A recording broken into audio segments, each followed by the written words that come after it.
Between 1803 and 1805, an Italian shoemaker named Mattio Lovat made several attempts to crucify himself in public settings, including outside the third-floor window of his Venice, Italy home.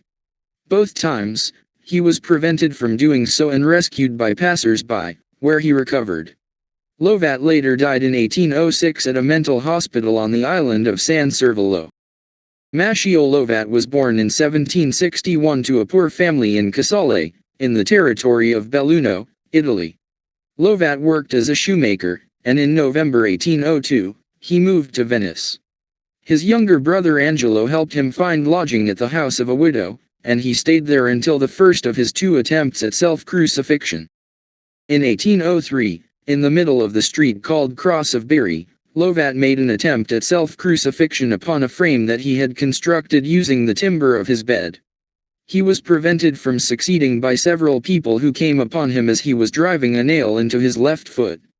When interrogated about the motive for his self-crucifixion, he was silent.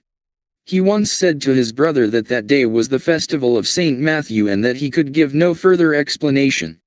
Days after the incident, Lovat set out for his homeland in the Belluno region, where he remained for some time before returning to Venice. In July 1805, he lodged in a room on the third floor of a house in the street del Monaco. On July 19, 1805, Lovat again attempted to crucify himself in a public street.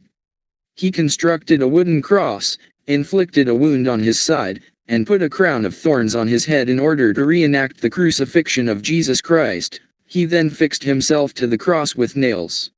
Using a net that tied his body to the wooden beam, he finally hung himself and the cross out of the window of his room. With his left arm nailed to the cross and his right hanging down, Lovat was found alive in the early morning by a passerby who took him down from the cross and put him to bed.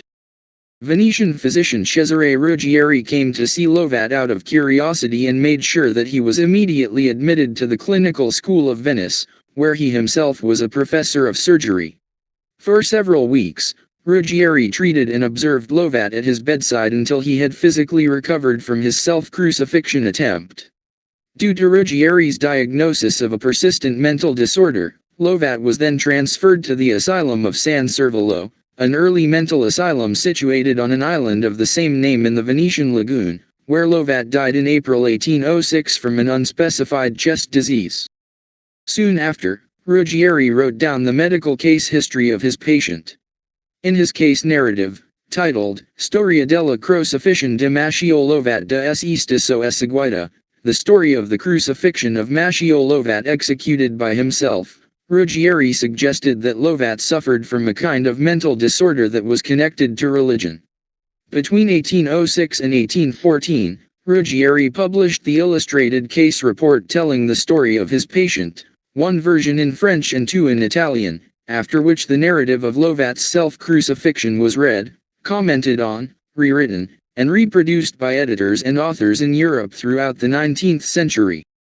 A case report about Lovat's self-crucifixion was published in 2013, and a book, The Man Who Crucified Himself, Readings of a Medical Case in 19th Century Europe, was published in November 2018.